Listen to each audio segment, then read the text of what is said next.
transferring £1 million internationally. Now with Bitcoin, you can do that in a couple of hours. This is the big taboo with crypto is somebody from Binance being arrested and court charges. Like, yep. Did you know the UK government lost over 10,000 criminal records? So if something happens to those servers, an earthquake, fire, someone leans on it, they get hacked globally and financially if all of that data was lost. Why are people attracted to Bitcoin versus gold? Simply because it's for £1 million. Michael Harding, a man with a mind wired for blockchain eyes, scanning the crypto horizon. His contributions as a co-founder of the financial education platform Blockchain Sensei. His work focuses on educating people about blockchain and crypto, especially guiding retail investors and collaborating with venture capitalists, VCs, and family offices to bring real-world users into the crypto space. This is your chance to learn insider secrets about the most groundbreaking asset class of the 21st century. The United Kingdom is probably one of the worst places to gain financial literacy. You end up in this situation where life seems like it's getting more difficult. You can't explain it. You're like, why is life getting harder? Why? The culture doesn't suggest that you need to learn how to make money. If you attach black culture, almost any product it sells. They're just not even in the same leagues. so is that an advantage or a disadvantage? It's a huge disadvantage. You think you know everything about everything, but then there's things and areas of life you don't know about. You need to be in situations. We actually teach people not to start with crypto. And this is why this technology is way more important than people realize. That's not crypto, that's blockchain. But we had one of the first mergers in crypto with the AI companies. Yes, Bitcoin's great, but the returns it's going to give you, it's not going to give you the returns. There's no proof, there's no evidence of anything. That much abuse subjected to them just because of someone's color. People are still smiling. Black community have got this ancestral trauma of you can't. Have you ever thought about investing? Well, I'm not talking about property, real estate. I'm not even talking about precious metals or what's in your ISAs. We're talking all about crypto today. NFTs, blockchains. What does it all mean? Well, today I've got the co-founder of Blockchain Sensei in the house. So please welcome Michael Harding. Thank you. How's it going, my bro? Good, man. Good. It's a pleasure to be here. Like, we hit it off when we first met. Big shouts to D Ludlow. Yes. Big shouts to the Savoy's crew. Come on. 5T Capital and all Yes. that. But yeah, man, like, just vibe with you as soon as we met. I've been excited to do this Definitely. for a hot while. That coach ride was good. Yeah, Before we get into this one, if somebody's just tuned in, why should they stay? They should stay because you don't know what you don't know until you know, right? You hear this saying. Let me break it down for you again. You don't know what you don't know. So what does that mean? Again, let's break it down a little bit further. You think you know everything about everything, but then there's things and areas of life that you don't know about. So you need to be in situations where you can now find out about things that you don't know about, so that now you know. Love that. People are going to have to watch that like once or twice and go, what's he saying here? And then they're going to go, oh, that's actually mad. You know, that's bare deep. You know, there's things that you don't know and then you know. Yeah. Come on. And what are people going to learn today from this conversation and leave with that they didn't already know? Financial literacy. That's what they're going to learn. They're going to learn financial literacy and they're going to learn about diversification of assets. They're going to learn about getting greater returns for their money than what they're supposed to get. Repeat the word, supposed to get. Love these words that you're using here, bro. Proper keywords. Why isn't financial literacy more of a topic and easy to understand, like going to a restaurant every evening to go and spend your money or having a Starbucks coffee? By the way, I'm not getting plugged by them or sponsored or anything, but yeah. But yeah, exactly. Why is that sort of, not a normal general topic that we speak about? I mean, sometimes you talk about money with certain people and they're like, what are you talking about money for? And it's like, hey. It's funny that you say that because it's culture. That's what it is. In certain cultures, it's okay to talk about money. In some races, some religions, it's more profound and frowned upon to talk about money. In some countries, it's okay to talk about money. So a perfect example is the United Kingdom. The United Kingdom is probably one of the worst places to gain financial literacy. The reason for that is because talking about money here is, oh, you're talking about money, that's rude. Oh, don't talk about money around the dinner table. You go to America and you go to a barbershop, they'll be talking about, yo, bro, I just put some money on that Tesla, bro. Yo, man, I just put some money on that NVIDIA. I'm up 100%, man. And that's barbershop talk. You go to a barbershop and talk about, yeah, I've got money in Apple stock. People be like, does he think he is? You think he's Bill Gates? So that you see what I mean? And yeah, that's it's culture.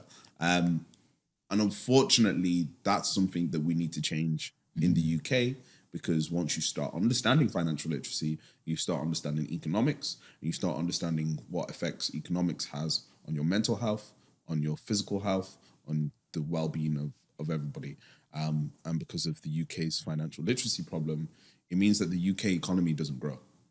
So that means healthcare gets worse. That means education gets worse. That means that prison systems get worse. That means that everything gets worse because there's no money going into the economy. They say the UK is the capital of the world. This is where all the business happens. They say. Canary Wharf. You got Central London City, Liverpool Street. So why is it such a taboo to speak about financial literacy in this country? I mean, a lot of what we see, believe, hear is when we switch on the news.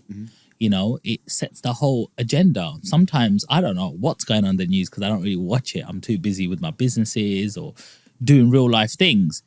But all of a sudden, I'll see 5 people talking about the exact same thing. I'm like, where'd you hear that? Oh, that was on the news today. Did you not see it? And it's like, hey, this is like noise, like white noise. Like, why would I care about this issue or that issue? It's not going to directly affect me. Or what can I really do to impact that? It's part of it is generational trauma.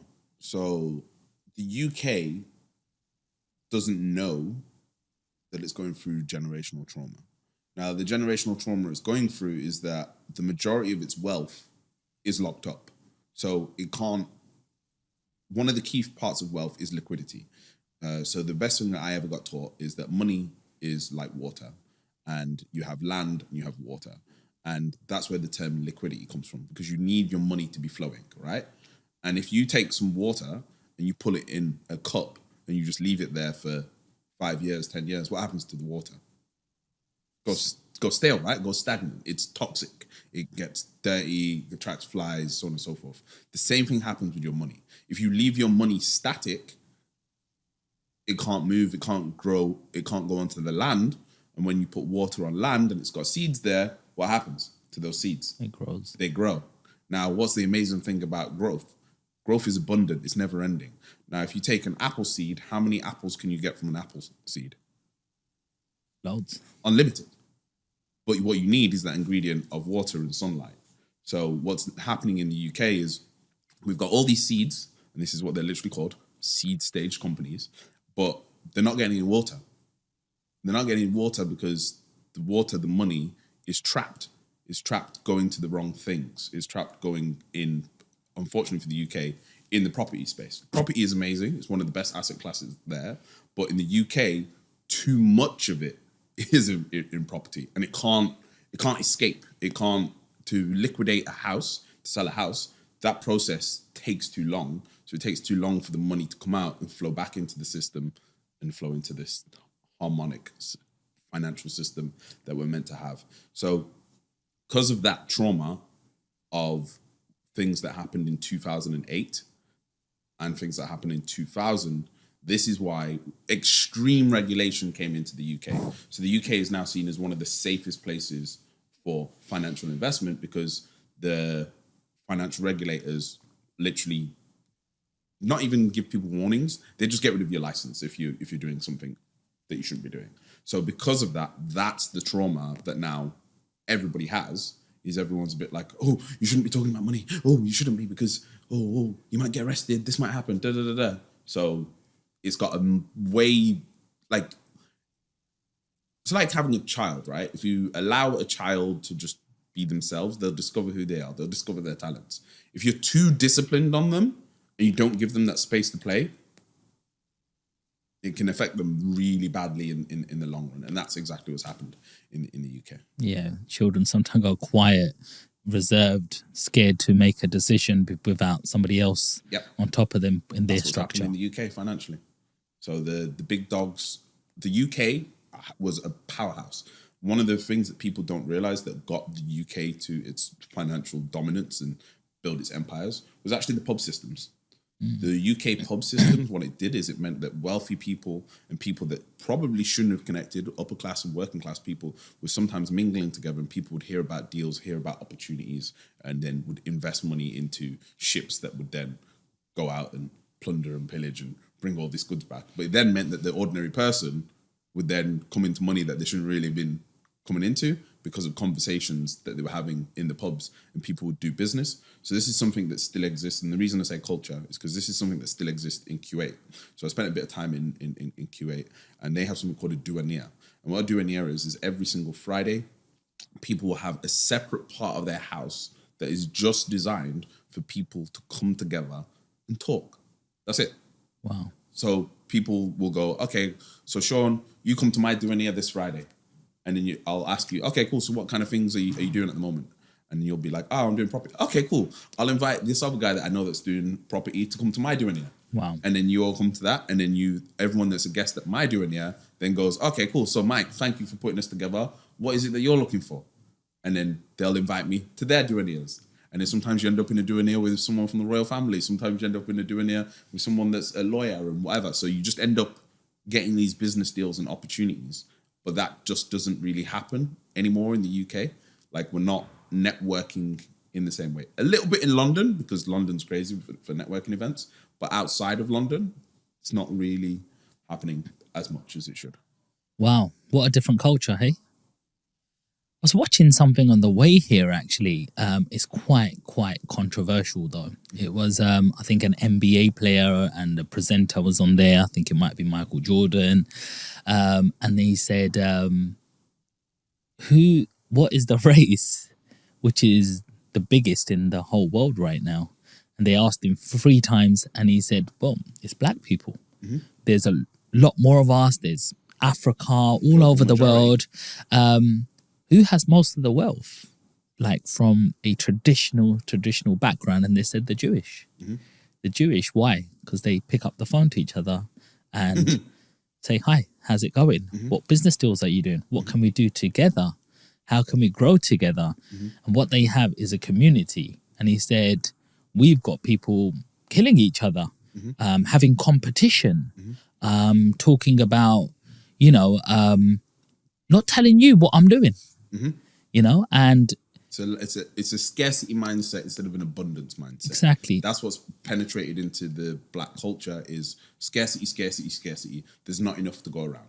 Now, part of this is ancestral trauma as well. Mm-hmm. So you see this also with my partner's Polish, and you'll see this in the Polish community as well, that they have this thing of, oh, you can't spend too much money because there's, like, with them, it was because under the communist regime, if you got seen with a new coat or a new pair of shoes or a pair of Levi jeans, like, your next door neighbors might snitch on you, and then you get arrested and sent to prison because how did you get this money? So that's ancestral trauma that's now passed on to some of them. And the same thing in the black community. The black community have got this ancestral trauma of you can't do and share with other people because the pot is too small. So we think that there's not abundance. We forget about the fact that if you take a seed, you can get unlimited produce from that apple seed. That's what's been kind of shaken out of our mindsets. That's why we're scrambling for this, because if more people understood that, and I see it all the time in my education lessons, the moment you take a young person and you show them how to take £10 and invest that, and then that £10 turns into £15 over 2 months, 3 months, sometimes a week, then they're like, whoa, I've just made money grow without doing anything.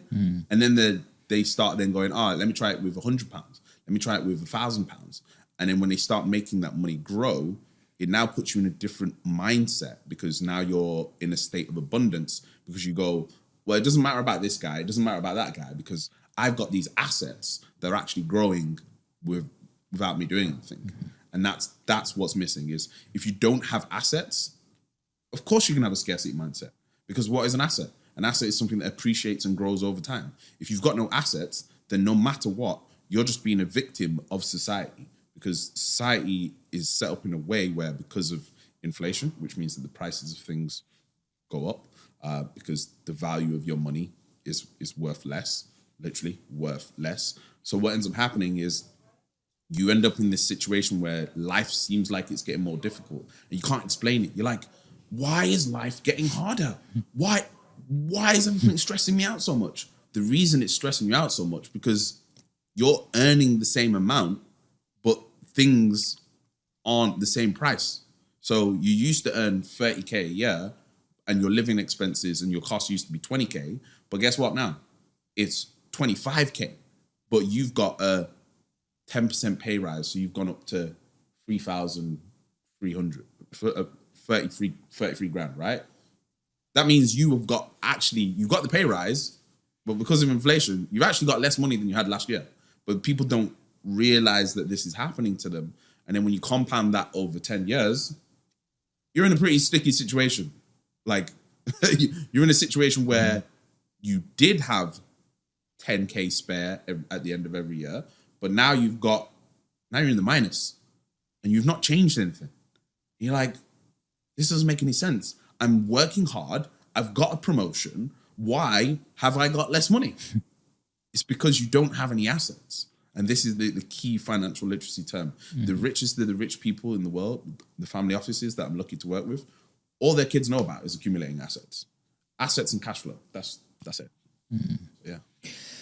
Something does need to change that mindset and that generational trauma. In this interview, got millions and billions of views actually, and they said, which one is the strongest race? And they said, black people. Why? Because there's no one in the whole world that have had that much abuse subjected to them just because of someone's color. And after all of that, people are still smiling. They're still going, I'm still here. And they're still selling products. Like, if you attach black culture to almost any product, it sells. Do you think that it's an accident that the Cybertruck is in loads of rappers' videos? Do you think it's an accident that rappers drive Mercedes-Benzes and Lamborghinis? No, because the culture is attractive to everybody. Why do billionaires want to hang around with rappers? That doesn't make any sense. A rapper's earning 500K a year, maybe in some cases 1 million, 2 million, plus whatever they're yeah. I'm not going to get into the rappers thing. But then in comparison to a billionaire whose liquid cash might be 5 million, 10 million a year, like they're just not even in the same leagues, but yet they're hanging around with each other. Why? Because the important thing is understanding that music and culture makes you feel. Certain songs make you feel things, right? So I always say the best example is people are like, nah, music doesn't affect me. It doesn't. So if I put on a bad boy tune, what do? You go, bow, bow. Why are you doing that? Why are you doing the gun finger? Why is it an automatic thing that happens inside of you? You listen to a certain beats and certain songs and you get screw face. You're like, whoa, whoa. Why? Where does that come from? Is that music putting you in a space of scarcity? Or is that music putting you in a space of abundance? What people don't realize is the black culture is the only culture that rapping is a priority skill. Wow. How many people become rappers? Is there space for everyone to become a rapper? No. Is there space for everyone to have a business and be an entrepreneur? Yeah. Is there space for everyone to be able to be an investor? Yeah. Which one makes more money? Being an investor or being a rapper? Investor. But what's our priority? Learn how to rap. Every boy on the block can spit some bars, can DJ, can make a beat. 8 out of 10 black boys, black girls can do something in music. But can they tell you the difference between an asset and a liability? Can they tell you what inflation is?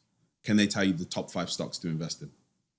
So is that an advantage or a disadvantage? It's a huge disadvantage because it means that you can't generate generational wealth, which means that you then end up in a position where a culture doesn't have any assets, which then creates scarcity, which then creates violence. As long as you got scarcity, you got violence. That's it. Because if I haven't got enough, it's a natural thing, right? If I think I don't have my basic primal needs, Maslow's hierarchy, if I don't have food and shelter, if I feel like these things are threatened, then I'm going to take from somebody else. I don't mind taking from someone else. I'm going to do what I need to trap or to do whatever to make that money, to make myself feel protected. Whereas if I had assets that were handed down to me, if I had 500K worth of property handed down to me, if I had even 100K of Apple stock handed down to me that would pay me a dividend of, let's call it £1,000 a month, would I need to trap as much? No. But the culture suggests that you need to wrap and trap. But it doesn't suggest that you need to learn how to make money. Michael, how do you break the generational curse? So, yeah, I'm that generation where nothing's being passed down, no assets, no stocks and shares. I'm going school. School's telling me, you know, I can do a few more things. There's a few courses out there. But my parents go, oh, don't do that. Don't do this. You'll lose a lot of money. You won't get ahead. You'll go bankrupt. All of these fears are projected onto you. How do you break that generational curse? You break that through financial literacy. It needs leaders to start speaking up. It needs leaders to start influencing the influencers. It needs leaders to start putting themselves out there. So what ends up happening is because of this scarcity mindset, a lot of our leaders that understand this stuff are often put in a position whereby they do a lot for the community and then the community go, you're not doing enough. Or they're put in a situation where they feel like they're going to be attacked or robbed or whatever for getting themselves to a place of success and now trying to put themselves out there. That's the bit that we need to kind of go, no, let's not do that. If someone has got that success, let them give what they want to give, because them having that success has already opened up doors. So a perfect example, and the example I always like to talk about, is Mikey Trapstar. Not that many black people were trying to do clothing brands before Mikey Trapstar. What happened with Trapstar? Since then, we've had tons of brands. Hoodrich, A Cold War. Like, you've got all these other black-owned clothing brands because they were inspired by the success that they saw the Trapstar was happening. But he wasn't trapping. He was a trap star, but he wasn't trapping. He was trapping in a total different game. And that's what we need more of. We need more of these stories like what's happened with Jay-Z, like Kanye doing his clothing business and his other businesses. But what we need to do now is we need to now start shifting into tech, because tech, blockchain, AI, IoT devices, virtual reality, augmented reality, this is where you get billion-dollar businesses. It's very difficult to get $1 billion business in the clothing space. It's not very difficult to get $1 billion business. It obviously it's difficult in comparison in the tech space. And this is what's missing is if more people weren't trying to be rappers but trying to be appers, there'd be more billionaires. And that's what it is. That's the message that we got to push. We got to try and get as many of these rappers to start releasing apps and start being understanding. Hang on a minute. Yeah, I'm going to do my trapping and my rapping, but it's going to get me this far. It's going to get me a couple of $100,000. But if I start doing my apping, then I can get into the billionaire game. And once we start doing that, it's a different ballgame. And I think that, again, on the scarcity thing, people don't actually understand how powerful Africans and black people are in the UK. They don't understand. If you go and do your research, you'll go and research who used to own, I believe it was Gatwick Airport, African family. Who owns Canary Wharf? African family.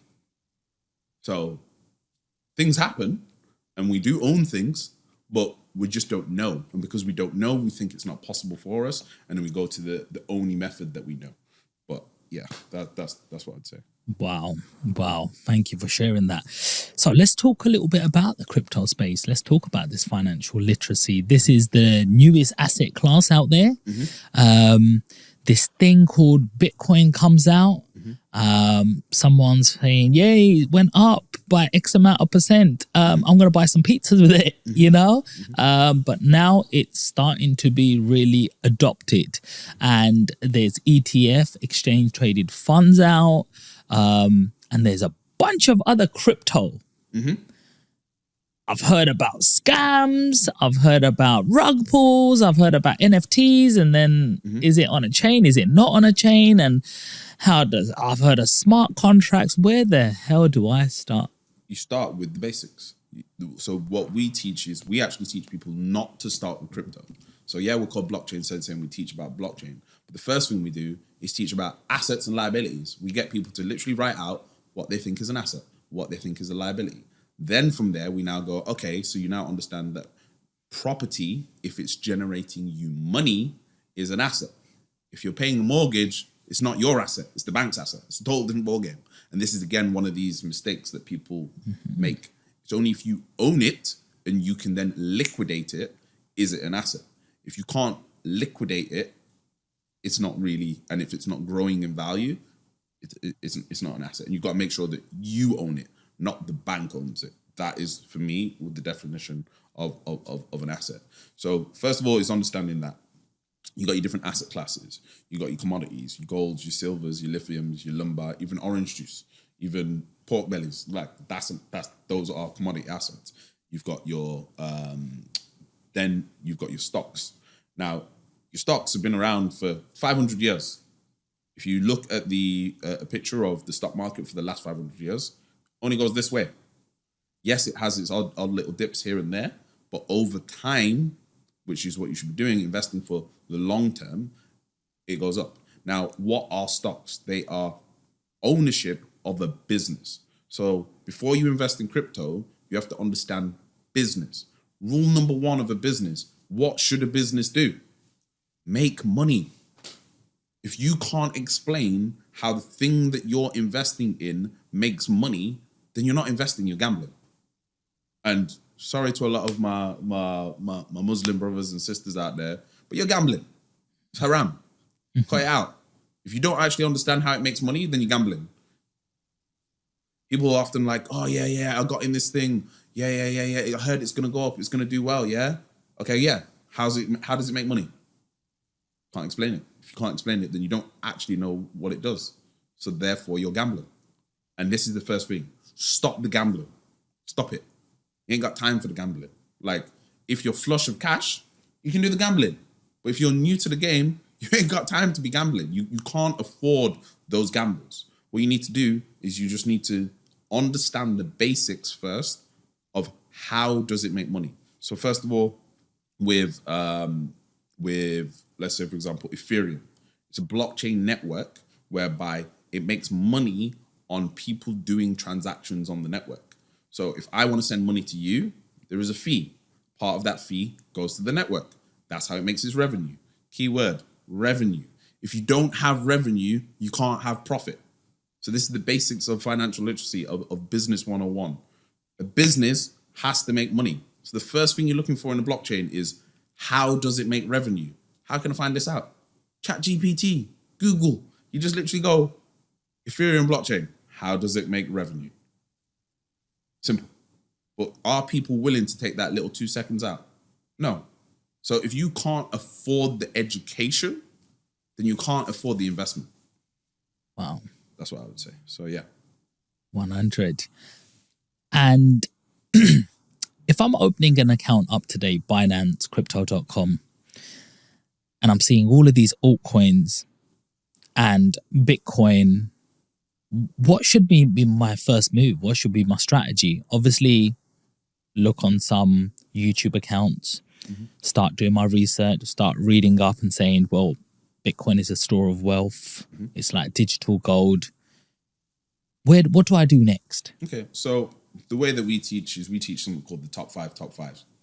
Like Drake, top five. So you are not Warren Buffett. Let's just cut it, right? You're not Warren Buffett. and you're not Drake, right?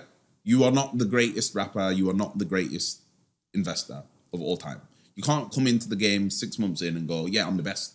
You can't come into the game 5 months in the game and be like, yeah, I'm one of the. I've been trading and been in this crypto thing and this investing thing for 5 years. Yeah, I know what I'm doing. No, you don't, because you haven't done 20 years of macro cycles of ups and downs, of wars and so on and so forth affecting the markets. So until you've done that, you're not actually a veteran. So I don't class myself as an expert. Nobody in Blockchain Sensei classes themselves as an expert. We just class ourselves as educators that are willing to learn. Everything I say may be wrong, right? That's the first thing. You got to humble yourself and know that you may be wrong. You don't know what you don't know until you know. So after you've humbled yourself and you've realized I'm not the greatest investor of all time, then what you should do is find the greatest investors of all time and copy their portfolios. Wow, genius idea. Wow, who thought of that, right? Imagine that we're in a world right now where you can see the greatest investor of all time, Warren Buffett, other great investors like Michael Burry, other great investors, and copy their portfolios exactly and get the same returns. Wow. So I would start there. Now, if you don't want to copy their portfolios exactly, you would just find the top 5 most invested in things in the world, in both the blockchain space and both the crypto space, and invest in those. Rocket science, right? Oh my God, that was so complicated. What a complicated strategy that is. So what is blockchain and what is crypto? Okay, so this we have to touch on. Listen, yeah? Blockchain and crypto are not the same thing. Whoever keeps telling you that they're the same thing, they're lying to you. They're 2 completely different technologies. That's like saying that football and American football are the same thing. They're not. They're really not. It's like saying that you got to think of it as sport, right? If I say, yeah, I play sport, does that mean that I'm good at American football? Does that mean that I'm good at golf? I haven't really defined it. And that's the same thing with blockchain. It is a technology that has multiple assets to it, multiple different things that it can do. Crypto is a part of blockchain. It's a very, very tiny part of what it can do. It makes up probably 10, maybe 20% of everything that it can do. Just like how football makes up just a tiny part of what sport is. So now that we understand that, what is blockchain? I'm going to break it down into 3 ways of understanding it. First way of understanding it is it's just a bunch of computers that share information. Simple. Make sense? Blockchain. It's loads of computers that have blocks of information on them that all the computers can share and see the data shared amongst them. Super simple, right? Now we're going to go to the next level of understanding. What a blockchain is a shared database across multiple computers. So let's say, for example, right now we have, this is my favorite experiment to do. Does anybody use Dropbox? Does anybody use Google Drive? Does anybody use iCloud? All of that data is saved on their servers. You don't actually own that data.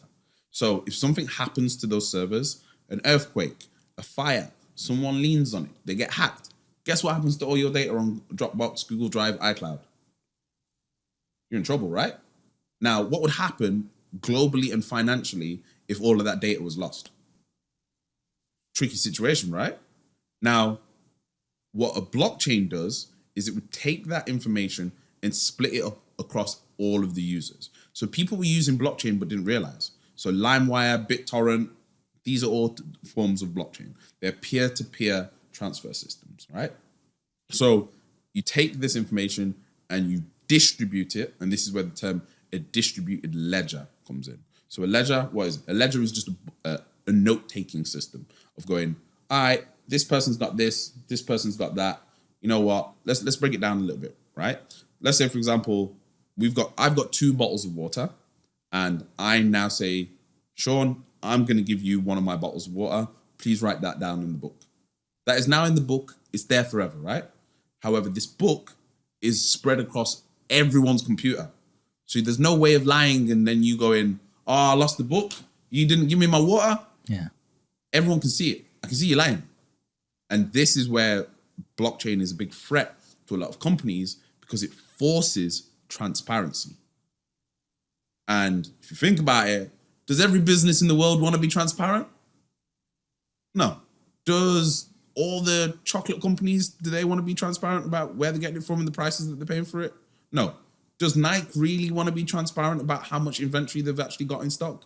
No. Do the banks actually want to be transparent about how much money is actually in the bank at those times? No. So this is why blockchain has a bad name, because it's bad for some people's business. So this is why what's happening is these bigger players now are getting involved in blockchain and starting to own it. And now it doesn't matter because now they own it and they control it. The people who are having their opportunity to own this next form of digital assets, but it's slowly being taken away from them. The bigger players are slowly starting to own it. So hopefully that breakdown, those breakdowns made sense. So my favorite case study of why we need blockchain. Did you know, go and Google this. Did you know the UK government lost over 10,000 criminal records? No. Dangerous, right? Now that I've explained a technology, what technology could have been used to prevent all those criminal records being lost? Blockchain. How? Sharing and distributing that with other users. Yep, and other computers. Instead of all those criminal records being on one computer and one server, if they were across multiple servers, that won't happen. And this is what I got to tell all the roadmen. Trust me, you want to stop doing the trapping and whatever, because criminal records are now on blockchain. So everything you do will be there forever. Multi-generational criminal records is what's coming. So we've probably around 10,000 people that could have created murder and they're walking free. We don't know. We don't know what you don't know until you know, right? Yes. So what's this 10%? This crypto? What is that? 10%.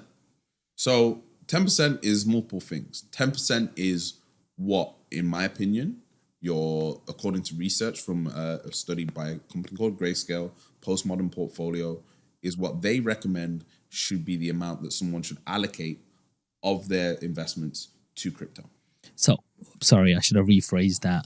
Wait, I got another 10% for you. Yeah, okay. So 10% is the average return that that most investors tell you that you should be gaining per year on your investments, right? Then you've also got 10% on staking. So in blockchain, you have something called staking. So on the Ethereum network, where we explained that you get paid for, it generates money from the transactions, you can put your money towards maintaining the network and making sure that it runs smoothly and become a part owner. And then you can get up to 10% a year back because of you contributing the money to maintain the network. Now, sometimes when you stake, you have to go to a different platform and plug your system into it. Mm-hmm. And what happens when that system goes down? How do you know where to stake? There's certain places where you get AYP, X amount, and it sounds, wow, that's a lot of money. Mm-hmm. And then you hear 6 months later it's gone down, or Bitforex, for example, and the OMI token, you know, we thought that was on NFTs, and then next minute it's just vanished. And you're like, what do I do now? Like, how, this is the big taboo with crypto is, how do you know it's going to go wrong or not? Because it's a new asset class. There's a lot of people taking advantage of this. You know, you've heard somebody from Binance being arrested and court charges. Like, it's a very sort of... So the way I answer this is, if you ain't about that life, don't try and be about that life. If you're not doing it full time, and if you're not reading the white papers, and you're not actually meeting the developers, and you're not actually in the trenches in this space full time, then don't try and find the next big thing. Sorry to just cut in there, guys, but I just want to remind you that 94% of you are not subscribed. So before we get into this one, please make sure you smash the subscribe button. And if you're really enjoying this, please give us a little like. If you have any questions, please put them down in the comment section and I'll make sure Michael answers them for you. Now back to the episode. Find the thing that's already the big thing. Like I said, top five. Like, why are you trying to find the thing that's going to be the next big thing if you haven't got that cash flow to spare? If you've got the cash flow to spare, cool. If you're making 10, 20, 30 grand a month spare cash flow, of course you can invest a grand, 3 grand here on risky things.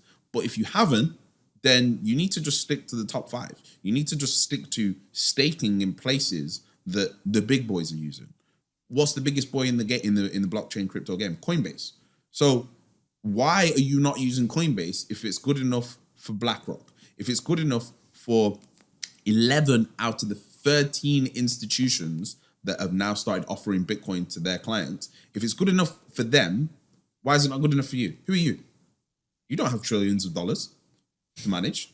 So why are you better than them? Why have you done more research than their analysts that have spent 2 years analyzing the platform and the market? Like, that's what I'm saying. Everyone's a bit too big for their boots. So you got to start at level 1 first, humble yourself, make those returns, because before this industry, where was you making 100% returns in a year? Where was you making 150% returns in a year? 500% returns in a year? Where was you getting a 10x in 2 years? You weren't. So why are you not taking profit, number one? Why are you thinking, oh, nah. You know what? I need to get not 500% return. I need to get 900% return. Why? Where was you getting that before? You weren't. So humble yourself.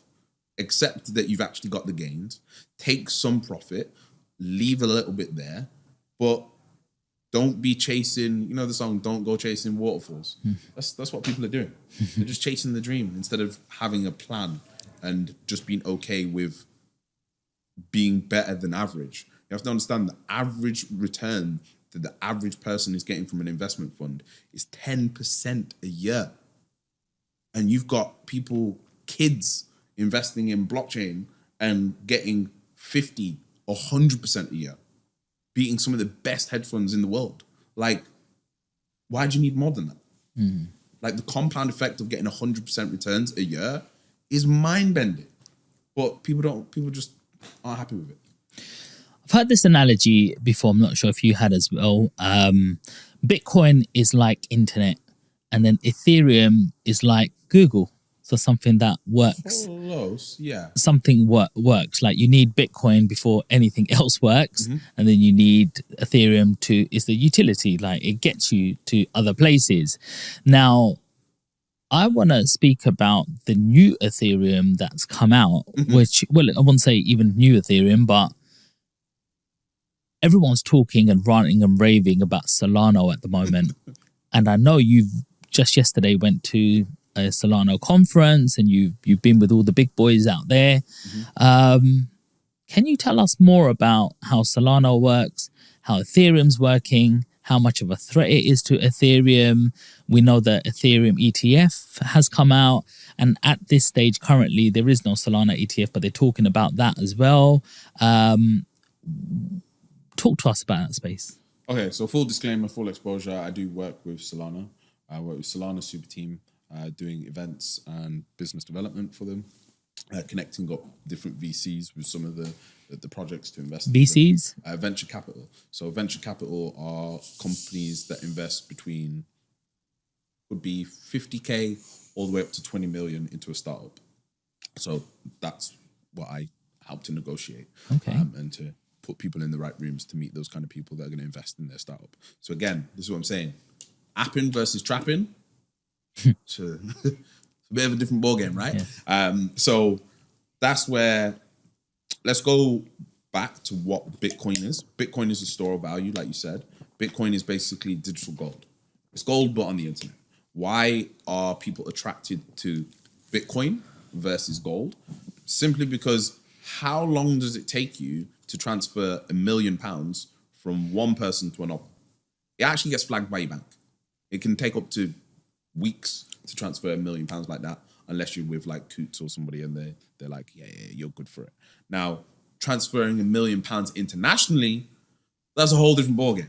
Now with Bitcoin, you can do that in a couple of hours. with really, really slow congestion. If you're lucky, it could be half an hour. You can transfer some Bitcoin, right? Now, with Ethereum, what Ethereum allowed is it took this technology of being able to transfer money or transfer value over the internet and everyone be able to see it and go, yes, this person did actually send this money on this day, on this time, to this person. We know it's legit. Ethereum took that technology and allowed people to build websites, apps, and other things on top, right? So then what Solana did is they realized that there was some problems in the deeper mechanics of how Ethereum is built. So like I said, with Ethereum, you have to pay a fee to do a transaction, right?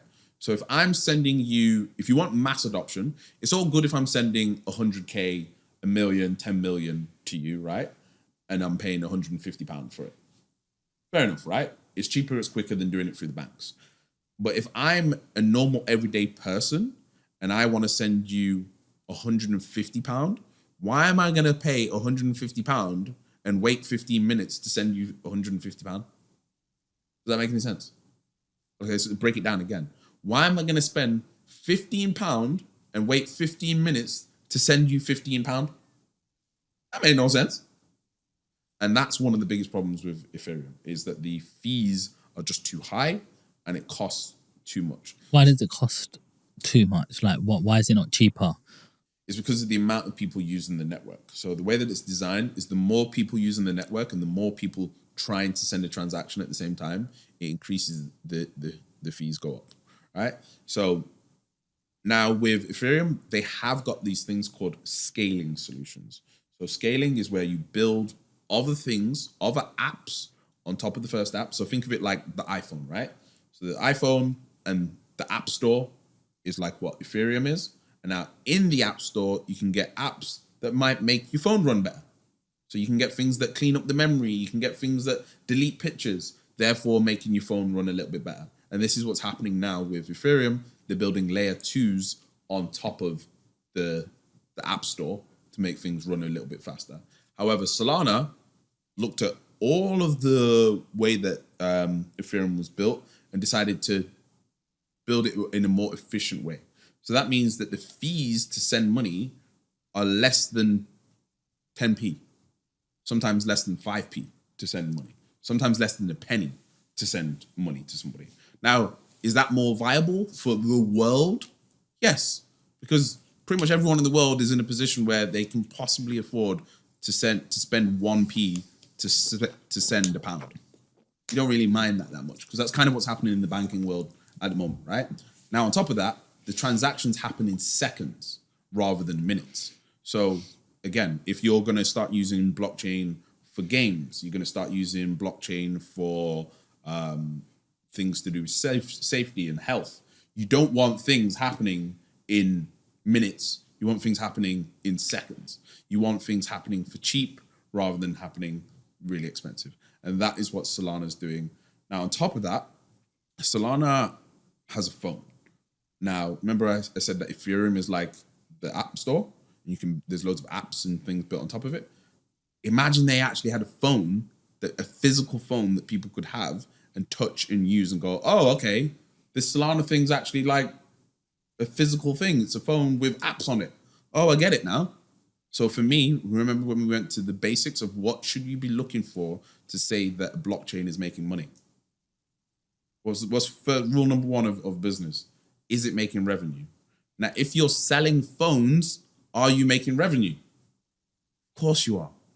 So for me, that's what attracted me to Solana the most is, hang on a minute, these guys have got an actual business selling actual hardware like an actual company. Whereas a lot of these other blockchains, they're building apps that aren't generating any revenue. So it's like a hope that one day all of this will make money. Not talking about Ethereum, I'm talking about some of the other ones. They're not making any money. They've got billions invested in them, but some of them are revenuing less than £300 a year. Wow. Is that a business? Wow. Billions for free. So who's got money to invest all that money into it? Venture capital companies. So the venture capital companies, and this is why decentralization doesn't exist, because people really like this idea that blockchain is decentralized and that it's all for the people and the people own it. It's not decentralized, it's distributed. So yes, it's got shared ownership, but who owns the majority of the share? And the majority of the share, the majority of the time, is the venture capital people. So who are the venture capital people? They are your A16s, your Sequoias. And these kind of companies are the people behind your Facebook, behind your Google. Now, if they've invested in those companies and part own those companies, and you're saying that you want to get this technology to be nothing like Google and Facebook, but it's owned by the same investors, is it decentralized? No. And even worse still, you get people building these decentralized apps saying, yeah, we want to take down Facebook, we want to take down Google, but guess who they'll be in a meeting with? With Google Venture Capital, trying to get money from Google. I thought you wanted to be decentralized. That doesn't make any sense. So that's where the biggest problem with decentralization is that, unfortunately, it's not actually that decentralized. The perfect example is MetaMask, which is the most important wallet on the entire Ethereum network. It's the app on the Ethereum network that allows you to transfer value and store your value, store your tokens, store your NFTs, so on and so forth. One of their biggest investors is JP Morgan. So is that decentralized? Again, you don't know what you don't know until you know, right? I have a few questions here. Governments. When governments get involved, first of all, they've come in with tax. So they say if you do own crypto and you're making money on it, then you're going to pay capital gains tax on that. How have you heard any instances on people being cracked down on this? Is it being regulated? What about that space? So one of my billionaire mentors, he said to me, if you're trying to avoid tax, it means that you're not rich enough. So he said to me, if you're rich enough, you'll pay the tax. You don't mind. If anything, you now start being in a position where you've got so much money in so many countries that the tax doesn't really affect you because you're paying tax this rate in this country, you're paying tax this rate in this country. So you have distributed and diversified assets and wealth. That's the aim. So a lot of the time I see a lot of people trying to avoid tax of like 5 grand, 10 grand. And I'm like, no, just pay it, bro. Like, why are you trying to go to prison for 5 grand, 10 grand? Why are you trying to get a criminal record and get a scar on your name and your business and being able to get loans and so on and so forth for 5 grand, 10 grand? Like, you being this big baller and you got your Rolex and you got your this and that, but you're not paying 5 grand tax.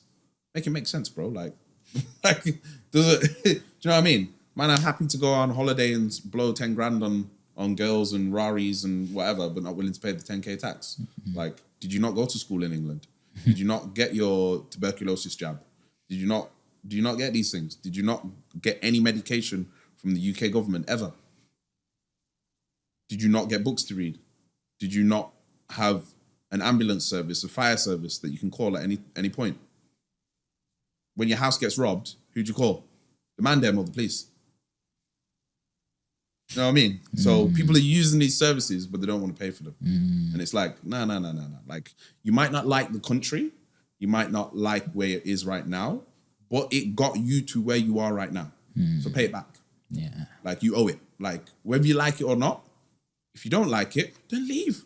That's what I always say. Like, people are always like, oh, yeah, I hate this country. I say it to my own dad. Like, if you hate the country, then why don't you go back to Jamaica? Oh, this, that. It's like, you don't hate that much then. It's like, it's the saying of the moaning dog, right? Like, there's this story that I used to get told all the time, right? There's this old man, and he had a next door neighbor, and this next door neighbor would always come over, and the dog would always be sitting there, lying there, just like moaning, and he would be like, why is your dog moaning like that? All day, every day, this dog's moaning, complaining, wailing. What's wrong with it? He goes, oh, it's because is just sleeping on a nail. He's sleeping on a 3-inch nail. And the guy's like, why would he do that? And then the man says, he's doing that because it hurts enough to complain, but doesn't hurt enough to do something about it. And that's a lot of people in life. Things hurt enough to complain, but they just don't hurt enough to actually do anything about it. So when it hurts enough to do something about it, that's when you're up your financial literacy. That's when you're up your game. That's when you'll work the extra half an hour to get that extra £50 that you can start investing into your Solanas, your Bitcoins, your whatever. Because that extra £50, the extra 2-3 hours that you do at work, invested and compounded over time. Imagine you 5 years ago, you were like, oh, I don't have this extra money. And 5 years ago, you just put £10 into Bitcoin, £10 into Nvidia, £10 into Solana. Do you know the kind of returns you'd have now? Was that £50 that extra 2 hours, that extra £50, or even £20? Was it £20? This is the thing that people don't understand. The money that you earn isn't actually the money that you have. The money that you earn can always be more if you know how to make it be more. But if you're just looking at the money that you're earning as, oh, it's just 50, it's just the extra 2 hour shift is just an extra £20, well, then it is. If you see it as, nah, if I take that extra £20 and I invest it in 5 years' time, 10 years' time, that £20 over the course of 5 years, that could be 20 grand, 200 grand. Why don't people think like that? Because they don't know. You don't know what you don't know until you know. They don't know that this is possible. This is why. So one of my favorite things to do with people is to get them to use the compound interest calculator. And I want everyone to do this. I want you to just go onto Google, type in compound interest calculator. Just play around. Just play around with what could happen if you just had £400. £400 a month that gives you 10% return a year. 10% return a year, right? It's easy. It's light work. People say that it's really difficult. Just copy Warren Buffett then. Because he gets like 20, 30, 40% a year. So it's not that it's not that difficult to copy someone that's getting those results. Do you get what I mean? It's hard to be Cristiano Ronaldo because you can't copy him. But you can copy Warren Buffett. And Warren Buffett's hella richer than Cristiano Ronaldo. People are out here trying to copy Meek Mill, trying to copy Giggs, trying to copy Skepta. But they're not billionaires. So why are you copying them, but you want to be financially free? Like, just make it make sense. You know what I mean? So people want to do what's fun, though. That's not fun. Owning the record label's fun. This is what I say to all the music people that I'm working with. Get your money up and then own the record label. Does anyone tell Dr. Dre where he can play? Can Dr. Dre play any festival he wants? Yeah. Why? Because he's the owner. He's the boss. It's a different thing. He is the record label. He is the festival owner. You get your money up and you own your own festival. You book the artist. You headline with Stormzy. You know what I mean? Like, it's a different thing. You should be the one giving out the checks, not looking for the checks. And that's the thing. But going back to tax, your question on tax. Yes, tax is coming for crypto. I work quite closely in the APPG, so I'm often in the House of Lords and House of Commons, just giving my insights into things that I've read, that I've researched, and giving my insights into what's happening with the people. Because a lot of the time in government, they say that they understand what's happening with the people, but they ain't actually out there in the trenches working with the people like I am at Blockchain Sensei. I'm out there educating footballers, ordinary people, kids, adults, pensioners. So I'm actually seeing what's happening. So I'm trying to be the voice that the people need in government, in the House of Lords, that when they're passing bills and making decisions, that I'm like, no, actually, this is what it is. Actually, have you thought about this? Have you thought about that?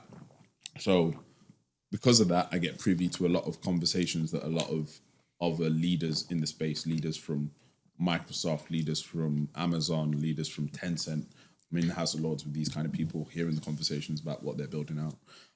And again, from some of the biggest blockchain developers in the world, I'm working with them. And tax at the moment with blockchain It's a taxable offense when you convert it from crypto to fiat, right? But what's meant to be the case is that it's a taxable offense every time you move it. So if you have a stable coin, which is equivalent to $100, and you convert it into Bitcoin, that technically is going to be a taxable offense. You now convert it back from Bitcoin back into USDC, stablecoin, taxable offense again. You then convert it into fiat, taxable offense again. So technically, there could be 3 taxable offenses. So right now, how do they track that? Right now, through the centralized exchanges. Because the centralized exchanges, you have to attach your KYC, right? Which is your passport and your all your ID things. And are they onto that? Yeah, they're onto it, but they just haven't got around to it yet because they've got too much to do, so they haven't got around to it yet. But they will, because remember, the UK is broke, so they need as much money as they can get. So they're gonna find ways of extracting the money, right? What if somebody's got a coin like Solano, for example, and it doesn't go back to BTC, and it doesn't go back into a stable coin, or go back into a centralized exchange, and it just gets transferred over to another ETH account? Yeah, at the moment, that's very difficult for them to track. But what's happening in America is the SEC and the FBI are getting developers to program KYC options into the decentralized wallets. So your platforms like your MetaMask, your platforms like your Phantom on Solana may one day, not right now, may one day force you to use your identity to get your money out. What if you're just putting it from your ETH wallet into another ETH wallet owned by somebody else? The developers, depending on how far the governments want to go with this, if the governments start going to the developers' houses and going, look, at gunpoint, you're going to prison unless you code this right now, which, depending on how extreme the world gets, it's a pretty extreme world, right? It might get to that point where they say, look, you are going to add this piece of code that means that people cannot transfer without us knowing their identity and where they live. It might get to that point. It's not that point yet, but depending on which government is in power and what happens, it might go that direction. So here's the thing. There's a lot more crypto users than government. Government people use crypto. Crypto was being used by governments before it was being used by people. Wow. If you do your research, you realize that governments have deals with each other, infrastructure deals, and sometimes they have mercenary deals and all sorts of stuff. But do your own research. So I was in MIPIM this year, which is a property show in Cannes, south of France, and I'm at a networking event, and a gentleman's here in front of me, a little pint in his hand, and he's like, all right, so what do you do then? And I'm like, do real estate. So do you invest in other things? And he said, I'm a financial advisor. I said, lovely to speak to you. I invest in crypto. He goes, you see, I don't like crypto because no one can tell me where Bitcoin came from. It's from a guy who nobody knows who it is, so it could just disappear just like that. So I don't know enough about it probably, but I'm not investing in something where I don't know where it's originated from, where it comes from, and somebody can just switch the computer off just like that. I would say, okay, well, what about Ethereum? You know where that came from? It came from a guy called Vitalik. It's quite popular. You don't like that? Well, what about Solana? It's actually giving you better returns than Bitcoin. There's literal conferences where you can go and meet the founder and go and meet the developers. What about that? No? Not interested? All right, cool. That's what I'd say. Like, again, yes, Bitcoin's great, but the returns it's going to give you, it's not going to give you the returns that Solana's going to give you. It's not going to give you the returns that smaller projects are going to give you. Some people think their crypto asset is going to moon, like, this is going to be 100x, but they don't understand market cap. Oh, yes, Sean, that's why I'm the guy. They just don't understand exactly that, right? So until you understand, again, the basics of financial literacy, you just can't actually make as much money as you should because you don't know what you don't know until you know. Now, market cap, a lot of people are like, yeah, Bitcoin's going to do this return. But they haven't done the maths on the market cap. If the market cap of Bitcoin is $1 trillion, for it to double, it needs to go to $2 trillion. So that's 100% return, right? So now if you're expecting a 10x, a 1,000% return, you are now saying that it's going to go from 1 trillion to 10 trillion in a year. Where is this 10 trillion coming from, please? Please show me. Please show me where there is that much liquid cash anywhere. Show me. Show me a government. Show me a billionaire that has got 1 trillion liquid. Not in assets, because most of the wealthiest people in the world have got it in assets. Like we said, the House of Windsor, the royal family, technically could be trillionaires. In assets, in land, in property, not in liquid cash. Guys think that Elon Musk is a baller and he's got billions of pounds. He hasn't got billions in cash just ready to move like that. That's why property is good. Because if you've got property and you're getting your rent, you've got in your rental yields, you got liquid cash. So you got liquid cash that you can do stuff with, you can move it. But if you've just got it fixed, this is the problem. So market cap, what you're looking for is you're looking for companies that are revenuing, that have a market cap that is realistic for them to double. So the way that I always break it down, super simple. If Solana can do the same thing as Ethereum, but cheaper, faster, and has a physical phone, right? And the market cap is 40 billion, but the market cap of Ethereum is 400 billion. Is there room for Solana to go from 40 billion to 80 billion? Is that realistic? Yes. Is there room for Ethereum to go from 400 billion to 800 billion? Even though it's got a competitor that's faster and cheaper? Potentially, yeah, because people might just love it. But is there room for Ethereum to go from 400 billion to 4 trillion? Bit harder, mate. It's a little bit harder, right? Like, first of all, you got to find the 4 trillion. Like, where's that coming from? Like, for that to happen, something needs to be sold. And this is what people don't understand about the markets. When they're looking at the markets going up and down, is they're not remembering that if you see a big red candle and something going down, if the markets go down, that means somebody has taken profit. So the other day we had this big flash crash, right? Where I think there was $1 trillion was the markets were down $1 trillion. So that means someone's got $1 trillion. That means between a group of people, $1 trillion has been liquidated, has been turned from assets into cash. Now, what did I say about cash and liquid before? That'll go somewhere. And this is what people are forgetting. It's going to water something. Yeah, it's going to water something.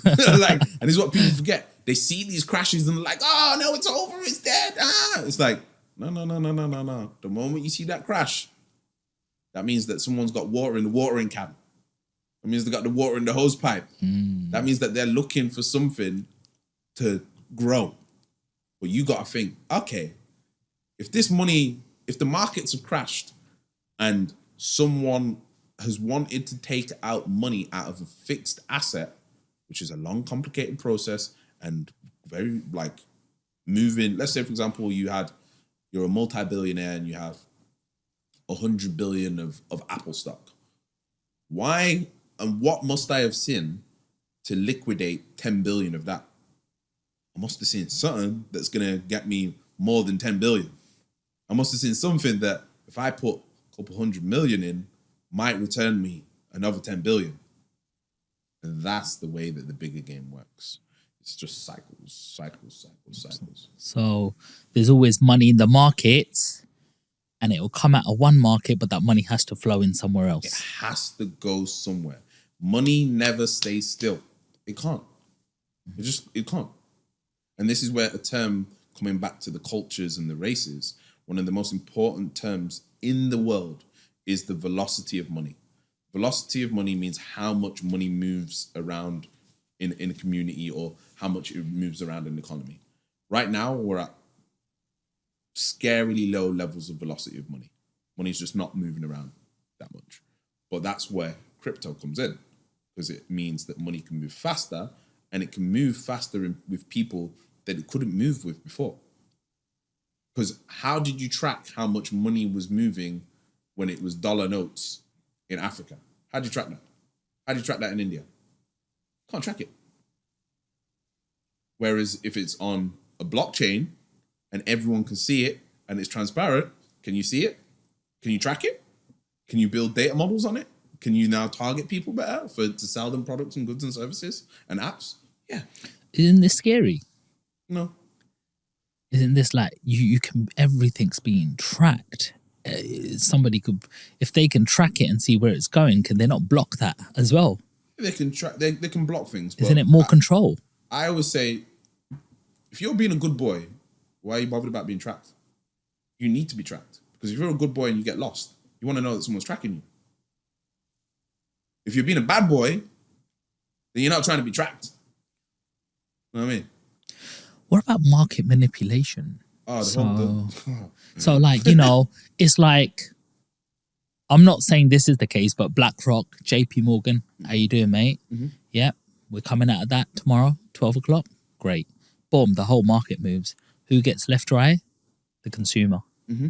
They don't know what's going on. Mm-hmm. Boom, all that sold. What happens? Price goes down. Mm-hmm. Oh, should we buy it again? Boom. Like, it's illegal for them to do that, but the pub system. If they get caught. But I'm just going to say pubs.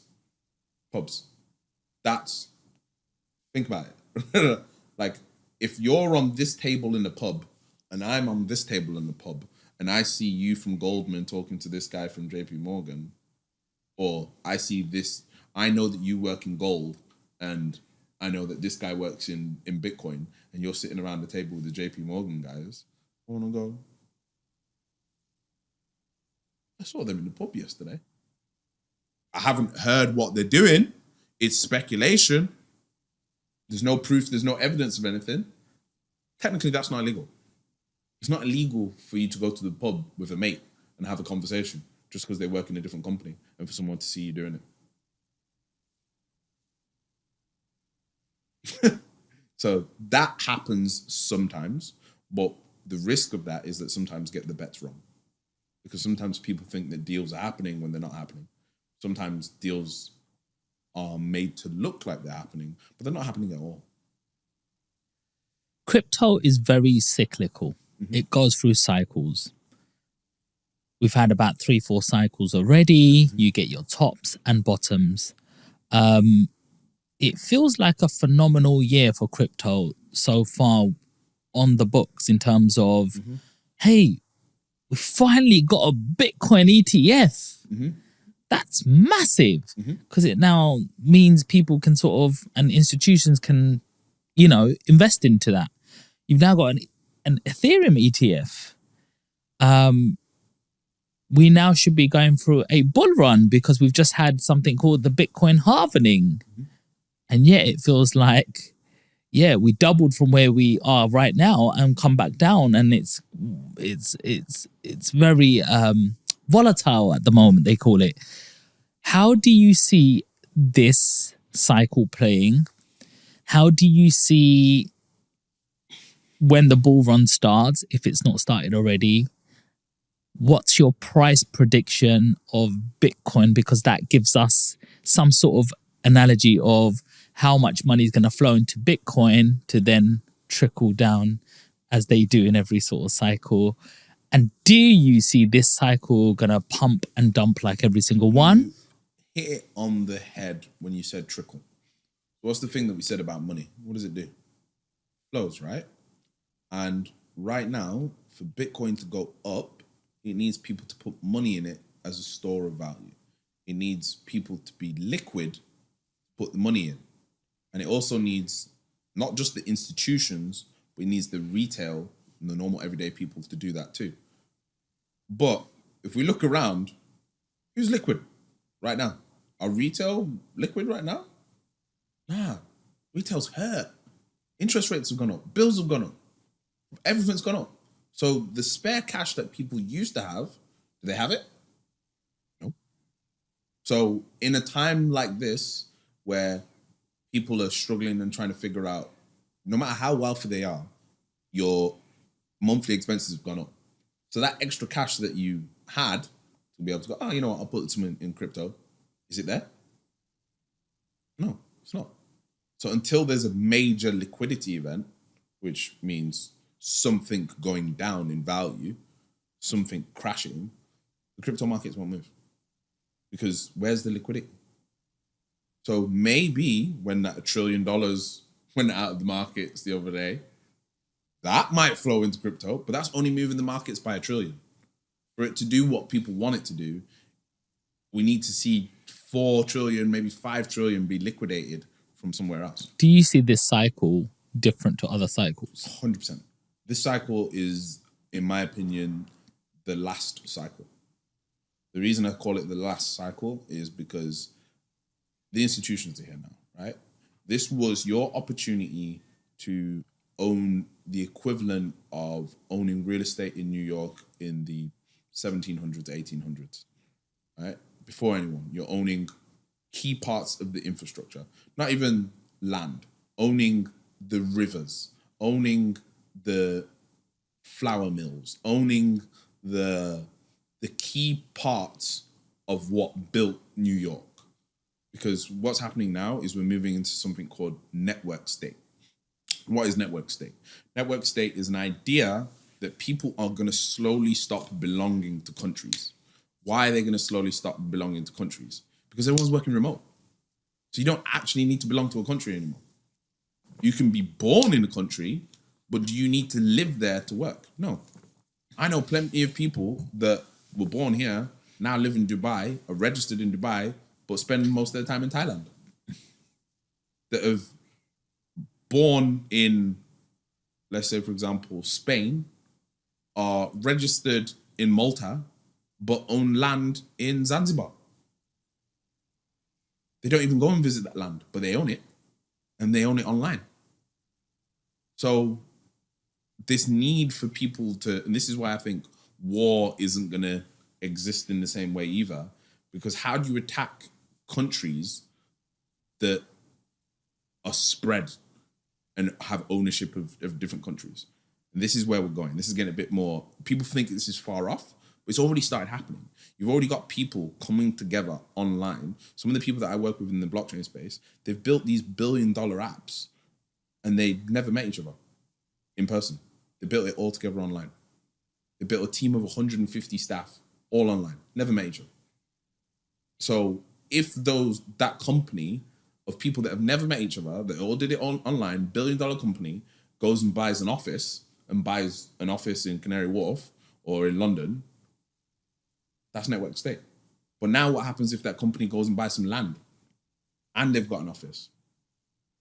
And now that they're a company that's got more revenue than a small country, than a small island like Jamaica or like Costa Rica or something like that. It's not far off. There's companies that could do that right now.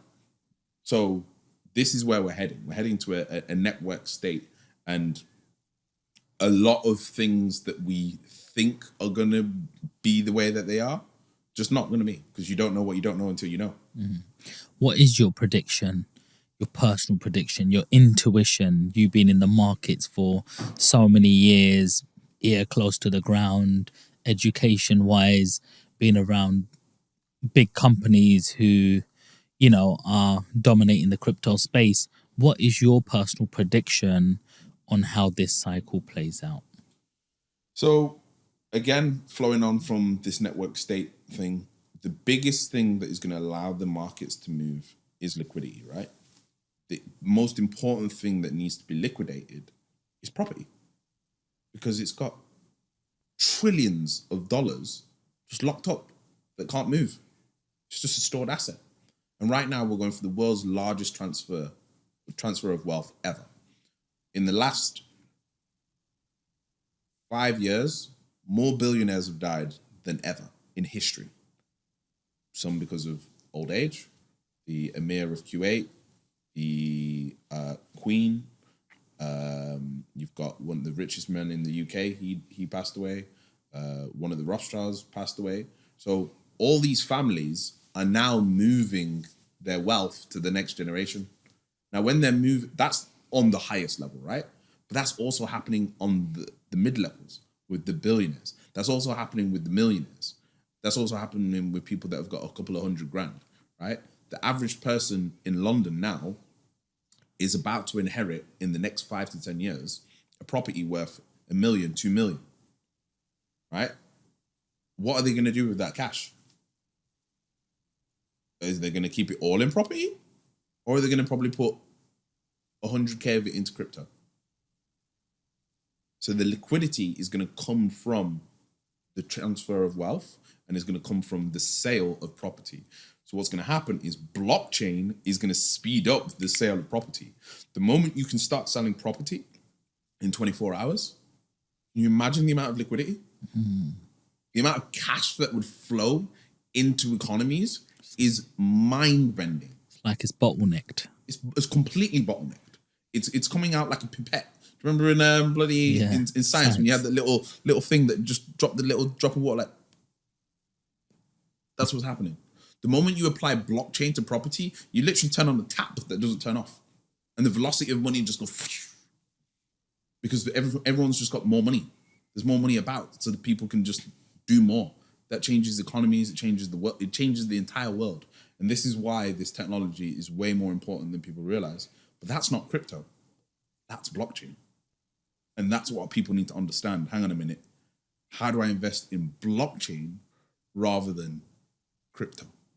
Sometimes crypto is what you need to be able to invest in the blockchain, but that's once it's public. That's once the venture capital companies and the big boys have got in already. If you're a serious entrepreneur and if you're successful, what you're looking for, if you're in property, if you're in whatever industry you're in, you need to be looking for, okay, I've got a business, it's generating revenue, I've got a little bit of spare cash flow. How can I now position myself as an advisor to someone that's trying to take AI and blockchain and apply it to my industry and start owning equity in that business, because it's very likely to become $1 billion business. Is this like when somebody's saying, oh, I've gone on X platform and invested into this coin, and as soon as it goes to one of the main ones like Binance and crypto.com, it's gonna it busts like a pre-sale. Is that what you're speaking about? Like an angel investor pre-sale. You should get a financial advisor, you should get guidance on it. But that is where the big money is made. Like that's how it's done. You gotta remember, once it's on an exchange, that's someone selling to you. That's someone that's got in at 2p and it's now selling for £2. So you think it's a bargain, but you've just helped somebody get 100x return. So that's the game. That's how it really works. So this cycle, I think, is going to be the biggest cycle we've ever seen. I think we will get up to a $5 trillion market cap, potentially even 10. Just because there's going to be liquidity events that people just can't even comprehend. Worst case scenario is that we get quantitative easing again, money printing again. Yes, that'd be nice because everyone comes into cash, everyone's got loads of money, but it'll actually be the worst thing ever for every economy on the planet. So hopefully we don't go that way. Price prediction for Bitcoin? 500K. This cycle? In the next 2 years. Do you see this bull run playing in the next 12 months? 18. We first need to declare that we're actually in a recession. We've been in a recession for ages. Even though it's not been declared, you can feel it. You can feel like if you go to even Covent Garden and just walk around and look at how many businesses are closed. If you go actually along Oxford Street and just count how many businesses are closed, you'll be like, wow, this is Oxford Street. If you come out of the bubble of London and you go to Hull, you go to Birmingham, you go to Doncaster, you go to Bury, you go to Cheltenham, and you go along those high streets, they're finished. Right now, the UK is, outside of London, is the majority of the UK is poorer than Mississippi. It's poorer than most of America. Like the UK we just had Birmingham go bankrupt. Like the UK is in a massive, massive problem. And this is because the UK, what happened was we completely missed the tech boom. So we now have companies like Apple that have a bigger market cap than the entirety of the FTSE 100, which is the top 100 companies in the UK. Not just one company, multiple American companies have got more value than the entirety of the best companies in the UK. That's bonkers. How did we miss all that wealth? Because of the financial literacy, because of the scarcity, because of the, it's risky, we shouldn't invest in tech, da-da-da-da-da. So what's going to have to happen, and I'm hoping it's something I'm pleading for with my chances in government, is that the UK government will create incentives whereby they'll make it cheaper or easier or some kind of incentive for the everyday person to be able to invest in startups, to be able to invest in blockchain AI startups, so that pension funds can put part of your pension, 1%, 2%, in this next wave of tech companies that are going to do these 10x's, 100x's. Because otherwise, people's pensions, it's a tricky place. So yeah, this bull run, I'm excited because I think I've been lucky enough to be in conversations in the House of Lords and the House of Commons, and they're not stupid. They are actually very financially literate. They are very aware of this technology, and they don't want to miss it. They don't want to miss this next wave. So if we can get the regulation in, and the UK can become the place of, all right, cool, this is where you come to launch, because we've been so safe and so conserved.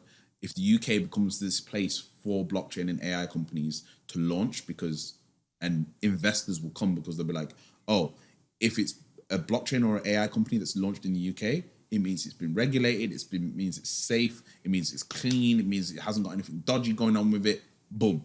And all this wealth, this great transfer of wealth, will flock into the UK, and all the liquidity will come into the UK, and the UK will just fly. But we need to get the regulation in place first. Mm-hmm. We recently, I'm not sure if it happened or not, but we had one of the first mergers in crypto with the AI companies. I think it was Fetch. Fetch and AGIX. Yeah, I talked to those guys. Can you tell us more about that? Network state, like I said.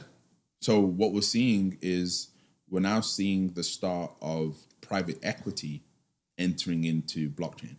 We're starting to see people that have got experience in business coming into the blockchain world. And this is where it's going to start changing things altogether, because unfortunately, a lot of these blockchain products are made by developers. They haven't got any real world experience. They haven't got any business experience. So this is where we need people like yourself that have got business experience to come in and be advisors. We need people like Dee Ludlow that's got private equity experience to come in and help people understand how to generate revenue from their businesses, because developers are just building the infrastructure, but they're not building the business. They're not revenuing. Like I said, there's several multi-billion-dollar companies in the blockchain space that are revenuing less than 100K, less than $1 million a year. But they've got these crazy valuations because of the promise and the idea that they would eventually revenue. But they can't if it's led by developers. You get what I mean? Like, you can't get a plumber to run a candy store. And that's what's happening at the moment. We've got plumbers running the candy store, and they just don't know how to make it attractive to people come in and buy the candy.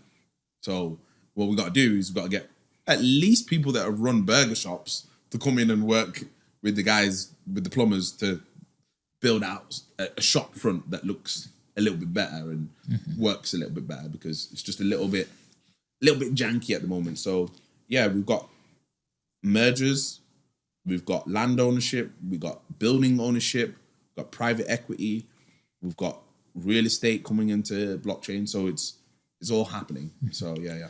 In the last bull run, we spoke a lot. Everyone was talking about NFTs and buy this NFT and the valuation of who were their pictures? Were they Bored Ape Yacht Clubs, the apes and all of these? What's happening in that space? Because it's gone very quiet. It's not quiet. This is, again, you don't know what you don't know until you know. What's happened is a lot of the momentum is in Solana. So a lot of the the NFT sales and volume is in the Solana network, but because the volume is there, so the amount of transactions that's happening is there, but the price of the assets isn't the same. So you got assets, because it's on Solana, the volume's there because people can sell and buy an NFT for a 10p. I know kids that are trading NFTs up from 10p and making $1,000 a week just from trading up and just flipping. That's because on Solana, there's a platform called Tensor that allows you to do technical analysis on NFTs. So technical analysis is where you've got like the charts and you've got all the line graphs and whatever. So you can actually analyze really intricately the price reactions and what's happening with an NFT, whereas you couldn't do that in the ETH space. There was no one that had built that kind of visual side to be able to tell what's going on. So what's next is, like I said, is property will become NFTs. And when property becomes NFTs and you can start visualizing and trading individual properties like you trade stocks, like you trade crypto, and then when you can start trading bundles of properties, and when you can start trading bundles of cars, bundles of oranges, like in real time, super quick, that's when NFTs takes a whole different, that's where you'll get at least $1 trillion of volume from just that. But I think it's because now the technology and the infrastructure is caught up on the NFTs, but people are still scarred by the prices and the valuations of the past technology. Some of the things that I'm working on and that I'm consulting and advising on, people aren't even calling them NFTs anymore. So people are going to be interacting with them and they won't even know. They won't even know that it's blockchain technology in the background. And that's what you need. You need attractive products where people are using them and they'll be like, oh yeah, just downloaded this thing, let me send it, yeah. If you're sending a digital asset from one person to another, probably an NFT. The Labour government have come in and we thought it was going to be quite detrimental. Yes, they have come up with a few policies that don't really agree with, but housing is a massive thing to them. They say you can build another floor up. We're going to allow people who have flats to now own the freehold. We want to build on some green land. Do you think they'll be more open to say, hang on, let's see how we can incorporate, crypto into this sort of space and NFT? So from what I've seen and the conversations and the rooms I've been in, like I said, House of Commons, House of Lords, there is actually finally people listening to the fact that financial literacy might be important. And not just financial literacy, but AI literacy and blockchain literacy and just technology literacy in general. Like a great upskilling. That's one of the things that they're really pushing for is people, like one of the things that happens is people come into, and this is one of the things Blockchain Sensei wants to do and is aiming to do probably in the next year, is to be working with the job centers and teaching people going into job centers about coding, about blockchain development, because it's not just coding, it's graphic design, it's research, it's writing. And that's what I love about Solana is they have things where they're looking for people like that. They had something called Solana Scribes the other day, and I think they gave out 100K, I believe it was. Don't quote me on that. To writers, to poets, to graphic designers, just to write poems and stuff like that for marketing purposes for things built on Solana. And that's what people don't realize. People don't realize that, no, like you need creatives. And why isn't that pushed in job centers? Why isn't, because if you can put on your CV, oh yeah, actually, I'm training to be a writer. I wrote some poems in this competition and I won $1,000 with Solana. I also then ended up getting to write articles for a blockchain newspaper. That's there forever. It's on chain. Everyone can see it. You're not lying. I can see it. If you tell me you wrote for a magazine, I've got to go, where's the magazine? Can you bring the physical one in, please? How do I know it was you? Where if it's on chain and it's there, proof, right? Yes, you could do that before, but it's just there's an extra layer of proof. And I think it's important that we utilize the job centers to help people become a little bit more entrepreneurial in this network state, because that's the way it's going. Like, I think we're too close-minded in this idea of you have to be generating your income from something in the UK. No one else is doing that. The world has changed. Like Indonesia, Malaysia, the Philippines are where a lot of Solana developers come from, and they're building companies that exist in the UK, that exist in, and Nigeria is killing it as well, so is India. They're building countries that exist all over the world, and companies that exist all over the world. They're not like just fixed on, oh, I have to get a job in the UK. It's like, nah, other countries have already started getting onto this network state of, no, you can get income from jobs on the internet that someone else is looking for and just work remote and get paid in crypto fiat as well. I've heard in Dubai, they take crypto to buy property and they can do it in 24 hours. Where do you see Dubai? Dubai is, I believe, potentially the heart of the network state. So I believe Dubai cottoned on that everything's going remote, and they just created, right, how can we create an environment that everybody that's working remote at least spends 6 months of the year here? And you're seeing that happen. People go there for a month, 2 months. People end up going, you know what, let me just register to live here. And then they spend 3 months here in England when it gets too hot. I've bought there. And that's what I'm thinking. I'm thinking after Christmas, why the hell should I be in the UK? What? For what? When I leave 7, 8 in the morning and it's still dark outside. When I leave the office, it's 5 o'clock and it's dark outside, where it's rainy, miserable weather. Hey, why can I not live over there? Yeah, Automate 100%. my business, system processes, get the right people in place. Why can I not see my properties with a camera or a lockbox outside and give somebody the code and make things more viable? It's the safety as well. It's the safety, it's the crime, it's the education, it's the healthcare. Like, they've just... How they got there is a total different story. But now that they're there, they're investing back into the infrastructure. Whereas the UK isn't investing back into the infrastructure. Unfortunately, the UK was investing back into its own pockets. A lot of the politicians were investing back into their own pockets, right? Because, again, you don't know what you don't know until you know, but you need to go and research something called lobbying and look into how it works in the UK in comparison to other countries. Wow. Because all I can see in Dubai is building. Biggest airport in the world, 128 billion going into that. It's like the king is treating that country like a business and growing that. And that's, unfortunately, the UK just doesn't have that entrepreneurial mindset. Where it's there, it's bubbling, but it doesn't have the liquidity. Whereas, as we know, in those countries, they got the liquidity. Whereas the UK, what it would take is it would take the British royal family to sell some of their assets and pour it back into the country, to liquidate them all. Before we finish this conversation up, I want to ask you a little bit about XRP. It's like stagnant since forever. Do you know what I mean? Like, everyone's waiting for that massive pump. You know, oh, it was the SEC ruling. I think that SEC ruling's nearly over, or it's done now, and it's still around that 50p sort of level.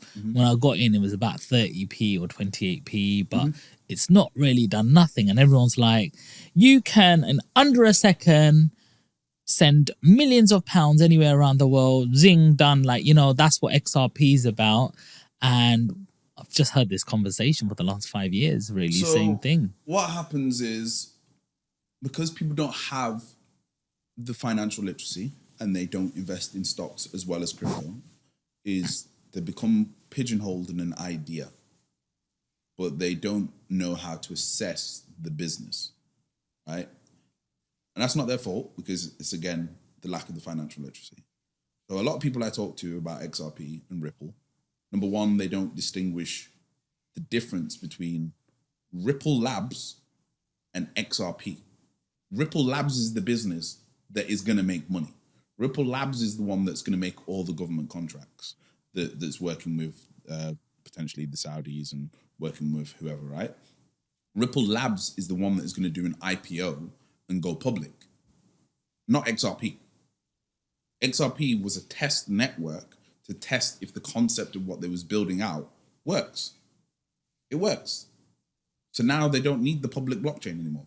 Now they've got proof of concept. They can go and sell that system to whoever they want to run private networks to do exactly like what they've done on XRP, but for themselves.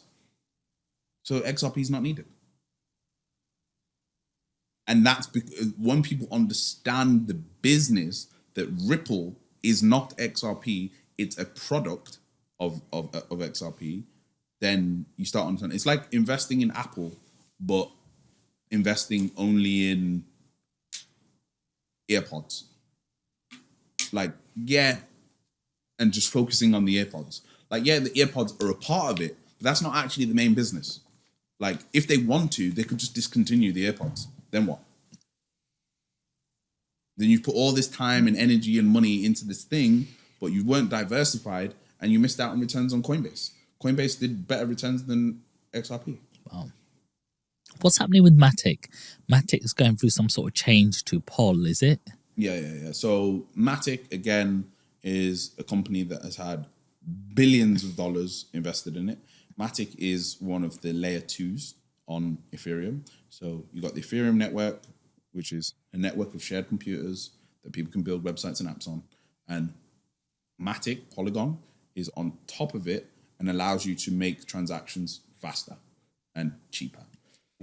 Now, what happened with Matic, it's just not easy to use. Simple as. Like, it's very, very complicated to use. Like, yes, things are cheaper, yes, things are faster, but there's too much swapping and da-da-da-da. It's not easy. My mom can't use it. A 12-year-old can't use it. So if people can't use it, how's it going to make money?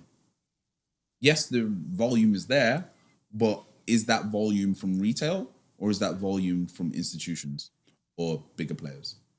And that's the problem. So they're going for a rebrand now, and I think part of that rebrand is a new product that they're going to release to make it smoother and easier. Because right now, everyone just wants to be as smooth and easy to use as Solana. Mm-hmm. If I was to say to you, show me how smooth Polygon is, people struggle.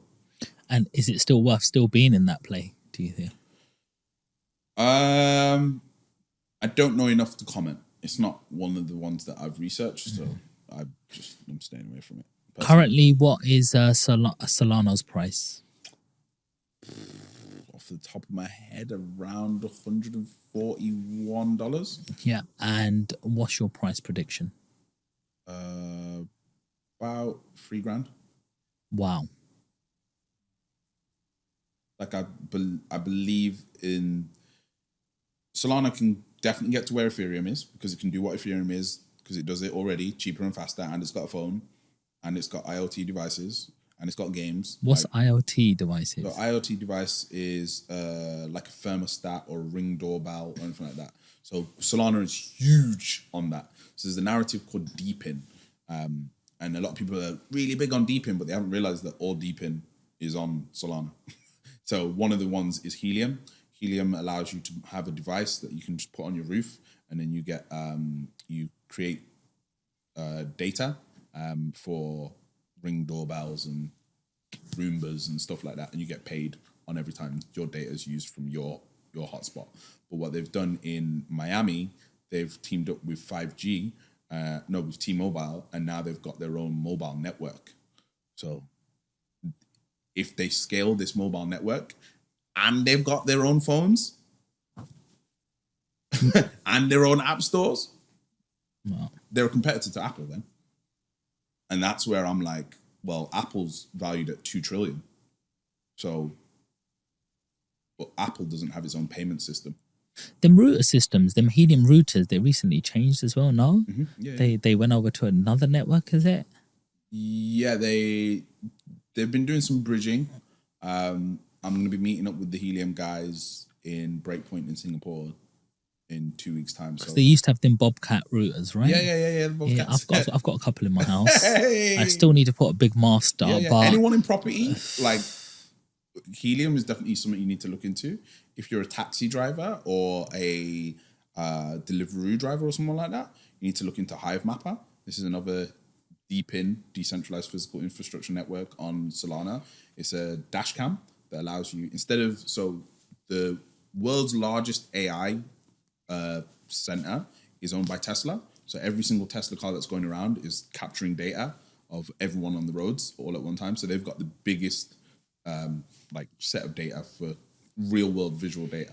So to compete against that, Hive Mapper created this, where it literally does the same thing. But with Tesla, when you're driving around, all that data is capturing. Do you get paid for it? No. Hive Mapper goes, right, you drive around with our dash cam and we'll pay you. So yeah. So if you're a driver and you're driving around all the time and you're watching this, check out Hive Mapper. So these kind of things exist on Solana, but they're not on Ethereum. And this is what I'm saying, like the Solana things are a little bit more tangible for the normal everyday thing. And Solana things are things that are selling physical products, they're selling hardware, which to me is a business. Because if you sell the Bobcat, you sell the Helium devices, you sell the Hive Mapper devices, what are you doing? You're making revenue. Brilliant. Well, look, I could speak to you all day long. Probably will go for a quick coffee with you if you've got time as well. But yeah, it's been absolutely brilliant conversation. I think this is a great starter pack for somebody to watch this. And actually, right from the start, you broke everything down very small, bit by bit. And yeah, it's been absolutely, so easy and digestible to understand. Even I've learned loads. But if you could let the audience know at home how they can follow you and find out some of the stuff that you do, that'd be great. Cool. So you can hit me up on the website, www.blockchainsensei.com. That's block, BLOCK, chain, CHAIN, sensei, SENSEI.com. Follow us on Instagram, follow us on YouTube. We do a free webinar every single Monday where we go over the basics of stocks and crypto. Every single Friday, we go over the basics and what's happening in the NFT, gaming, and AI space. And then every Sunday, we do a technical analysis show. And then we also have our new dojo membership where you can get access to potential pre-sales. You can get introduced to VCs, to invest in VCs, to invest in things early, NFTs, airdrops, ton games, all sorts of stuff like that. So yeah, check us out. Blockchain Sensei, Instagram, Twitter, YouTube. Amazing. Thank you for that, Michael. And there you go, guys. Another amazing podcast where we learn all about a new asset class.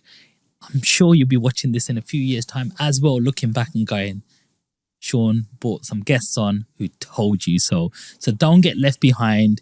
And as we say, don't play with house money.